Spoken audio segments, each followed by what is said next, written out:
Márcio Porte, atualmente presidente do Conselho de Administração da Sicredi Pioneira. Atuo na cooperativa já desde 1992. Por muitos anos atuava bastante na linha como um colaborador, como um empregado, não engajado na causa. A partir de uma pós-graduação em cooperativismo, que eu comecei a estudar mais sobre o cooperativismo.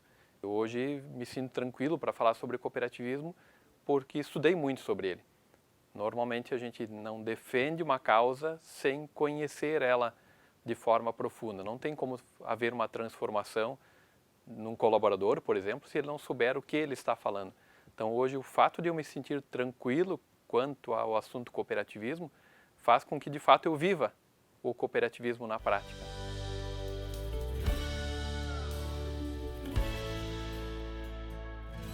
Então era a Caixa Rural de Nova Petrópolis, tipo Raiffeisen, né, que identifica o fundador desse modelo lá da Alemanha, né, fundada em 1902.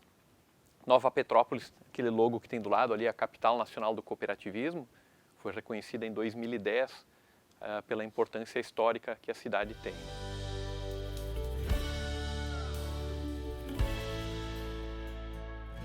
O iniciador no Brasil foi um padre suíço, né, o padre Theodor Amstadt. Ele nasceu na Suíça, mas ele estudou na Alemanha, estudou na Holanda, estudou também na Inglaterra. Então ele teve a oportunidade de conhecer o cooperativismo lá da Europa, em 1860, mais ou menos 1870. Ele estudou numa cidadezinha muito próxima de Rochdale, na Inglaterra. Tudo indica que ele conseguiu respirar o ar do cooperativismo. Talvez ele nunca tenha entrado numa cooperativa, isso a gente não sabe, mas ele esteve próximo de cidades, e muito próximo de cidades que tinham o cooperativismo. E o cooperativismo na Europa ele cresceu muito rapidamente. O modelo Raiffeisen ele vendia a ideia de que cada cidade tivesse a sua cooperativa. E isso deu uma rapidez muito grande para o cooperativismo, né? Ele, logo que foi ordenado padre na Inglaterra, ele foi mandado para o Brasil. Então ele não teve nenhuma experiência como pároco na Europa. Foi logo aqui. E quando ele chegou aqui, ele percebeu uma realidade muito diferente da Europa, que os alemães estavam abandonados, né? Como ele dizia, abandonados à própria sorte. Que eles vieram para cá achando que as terras eram gratuitas e não eram, eles tinham que comprar. Eles vieram para cá achando que tinha infraestrutura nas terras, não tinha nada, eles tiveram que fazer tudo. Achando que tinha escolas, não tinha, eles tiveram que se organizar, né? As pessoas que sabiam mais em cada localidade viraram os professores, não eram professores, mas pelo conhecimento que tinham, passavam adiante. Então ele viu que tinham carências em todos os sentidos. E ele percebeu que ele, como um líder religioso, que era praticamente a única liderança que tinha na época, os demais eram todos imigrantes, né? Não tinham outras pessoas com status de liderança na época, então ele percebeu que, como um líder religioso, ele tinha facilidade de reunir pessoas. Tanto que tem um relato da história que diz que em 1900 ele reuniu 5.000 pessoas. Sendo ou não sendo, né? Não tinha internet, não tinha WhatsApp, né? A gente não sabe como é que ele convidou todo esse público, né? Não tinha Facebook, mas é o que conta a história, que haviam 5.000 pessoas e de fato tem uma foto daquele evento que é um público bastante grande mesmo. E ele passou a falar de associativismo, de cooperativismo, de como as pessoas deveriam se unir para fazer as coisas em conjunto, que sozinhas não iriam muito adiante, né? Então ele foi um líder agregador, não só para a religião, mas falando de muitas outras coisas. Ele não dá nenhuma importância a mais para as cooperativas do que para as escolas, para asilos, para hospitais. Ele colocava tudo no mesmo pacote, né? Porque o que ele imaginava? Ter uma comunidade perfeita. E as cooperativas eram parte dessa comunidade perfeita, não era o elo principal, né? Nos registros da Pioneira não aparece em nenhum momento que ele tenha dito alguma coisa sobre Raiffeisen. Mas o que é interessante, quando a gente olha a ata da fundação da cooperativa lá, que hoje é a União RS, né, lá em Cerro Largo, que foi em 1912, se não me engano, na ata da fundação diz o seguinte, que o padre abriu os trabalhos da Assembleia e logo na sequência passou para o senhor Schwingel, profundo conhecedor do cooperativismo do modelo Raiffeisen. Então, a partir de algum momento, ele passou a contar com o apoio de alguém que conhecia o modelo. Talvez no início, não.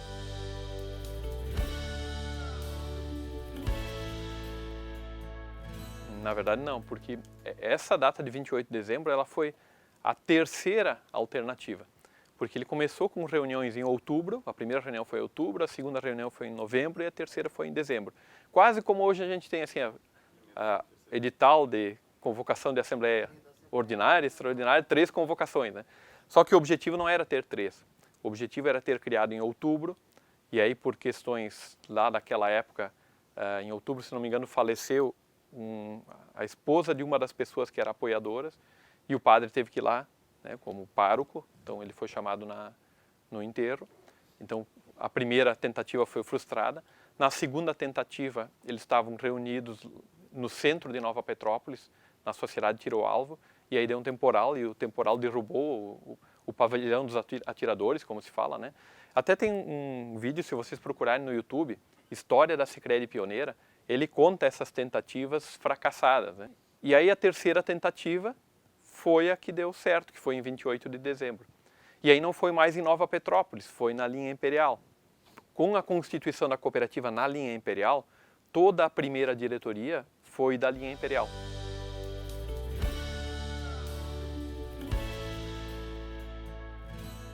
A família Neumann ela teve um papel muito importante. Lendo o registro do Banco Central, o Banco Central deixa claro que lá na década de 60, quando entrou a era dos não pode, né? Não sei se quem já estudou sobre isso, sobre a época da ditadura, o Banco Central deixa claro que em algumas cooperativas o fato do ambiente ser totalmente familiar foi prejudicial, porque facilitava que as coisas negativas acontecessem.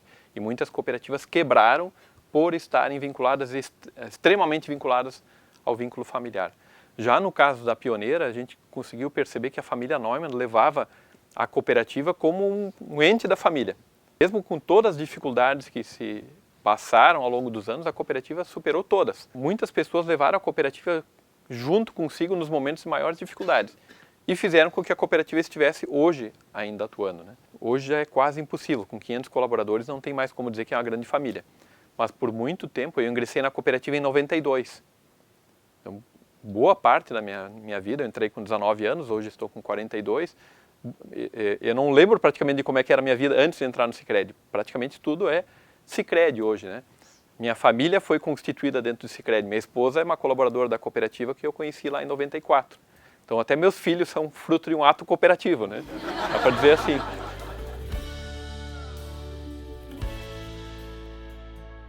Por que foi criada a cooperativa? Porque não tinham bancos na região. Os bancos mais próximos ou eram em Porto Alegre ou em São Sebastião do Caí, que era a sede do município. E a legislação dizia o seguinte: as cooperativas não podem ter filiais. Na época, 70% da movimentação vinha dessa sede, que é a quarta sede, de 67 a 77. 70% do movimento já era do centro da cidade. A mais detalhada e mais polêmica de todas é essa ata de 67, quando fala da mudança de endereço. Porque como os dirigentes da cooperativa eram da linha imperial, eles tiveram muita dificuldade de fazer passar a proposta de migração para Nova Petrópolis. Eles eram favoráveis porque sabiam que não tinha outro jeito. E os familiares deles, os amigos deles, queriam manter lá na linha imperial mesmo, né?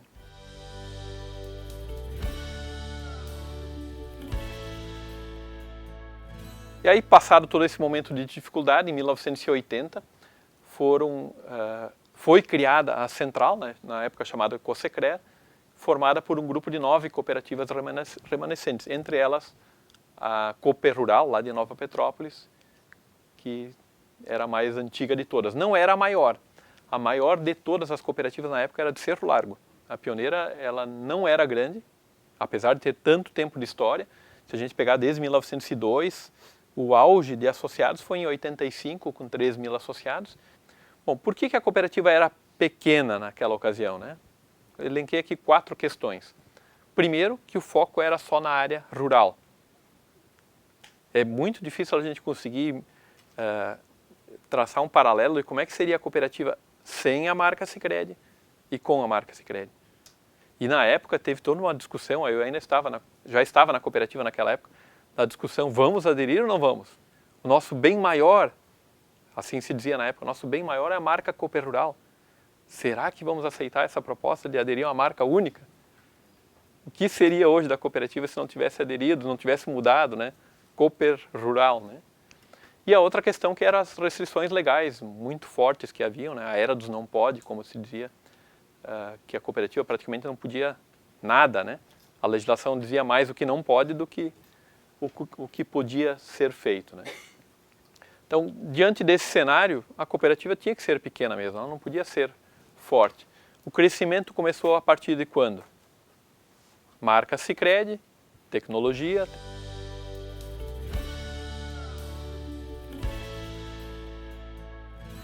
E quando eu fazia a compensação, a partir do plano Collor, todo final de tarde, ninguém me explicou, porque estagiário tem que trabalhar, não precisa saber, né? Não precisa explicar para estagiário, ele tem que fazer bem. Então, a partir do plano Collor, todo final de tarde vinha alguém, que eu não conhecia, no caixa da Caixa Federal, e ele vinha comprar de volta os cheques da Cooper Rural. Então, eu tinha que somar os cheques, separar eles, passar para o caixa e vinha uma pessoa com dinheiro e comprava os cheques. Ele fazia a compensação de bicicleta.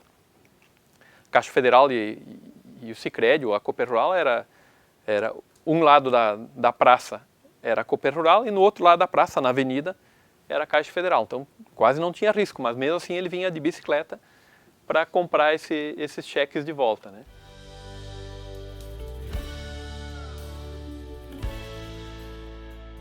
O que permitiu a cooperativa crescer tanto, né, chegar nesse estágio?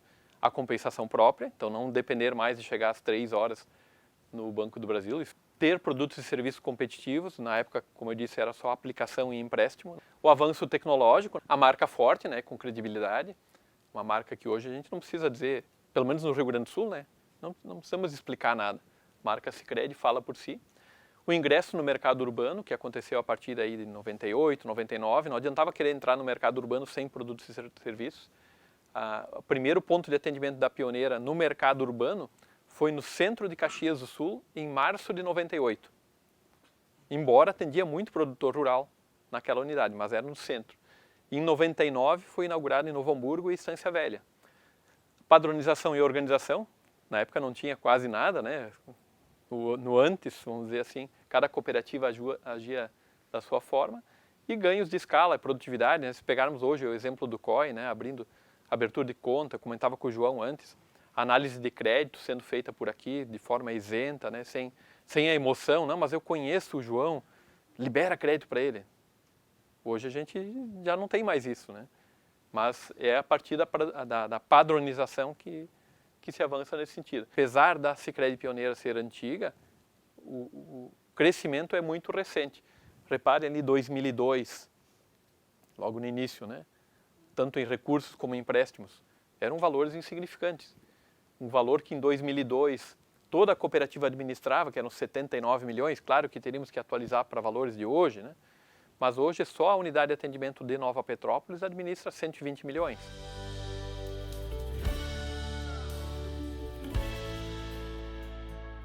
Bom, falando um pouquinho de educação cooperativista e história, já falei, mas um pouquinho de educação cooperativista. Nova Petrópolis, então, é a capital nacional do cooperativismo. Nova Petrópolis é cidade irmã de Sunchales, na Argentina. Sunchales é a capital nacional do cooperativismo de lá. O que a gente mais aprendeu com Sunchales, e que nós temos pessoas direto indo para lá, visitando, a educação cooperativista. É muito forte lá. É muito diferente da gente imaginar como são as cidades no Brasil e como são as cidades na Argentina. Eles se queixam muito de que o governo argentino, né, que ele trabalha muito para a região metropolitana de Buenos Aires, né, a grande Buenos Aires. E que o interior, eles não têm muita preocupação. Porque se o governo conseguir uma boa votação em Buenos Aires, ele ganha, sempre. Então, aprendemos muito com eles sobre educação cooperativista e, baseado nisso, nós copiamos um modelo, que eu vou falar primeiro dele, que são as cooperativas escolares, através da educação que a gente pode, de fato, construir, mudar o mundo que a gente vive. Quem vão ser os líderes do futuro? Nós temos esse papel de educar esses líderes, de formar esses líderes do futuro. A gente não pode esperar que o atual modelo de educação do país faça isso.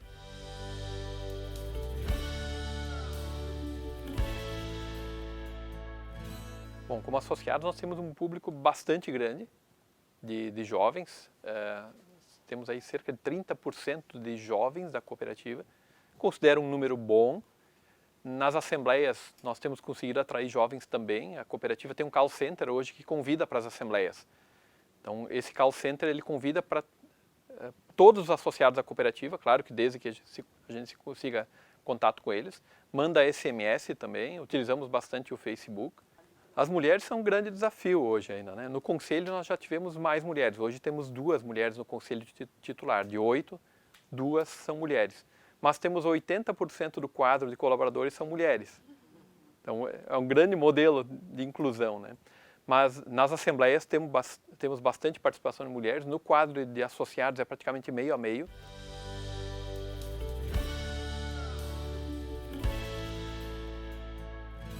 Eu vejo que os colaboradores muitas vezes não se dão conta que nós todos estamos em uma empresa diferente. Se nós trabalhássemos numa empresa privada ou pública, os critérios de promoção, as oportunidades de trabalho seriam muito diferentes. Se fosse uma empresa privada, provavelmente seria uma empresa familiar. E ao ser uma empresa familiar, quem é promovido para um cargo de gerência ou de diretoria, um cargo estratégico, é um dos familiares. É um filho, um irmão, uma nora, um genro, né? Alguém que seja da família. Numa cooperativa não existe essa lógica de empresa pública ou privada, permitindo que qualquer colaborador possa crescer desde que acredite na cooperativa.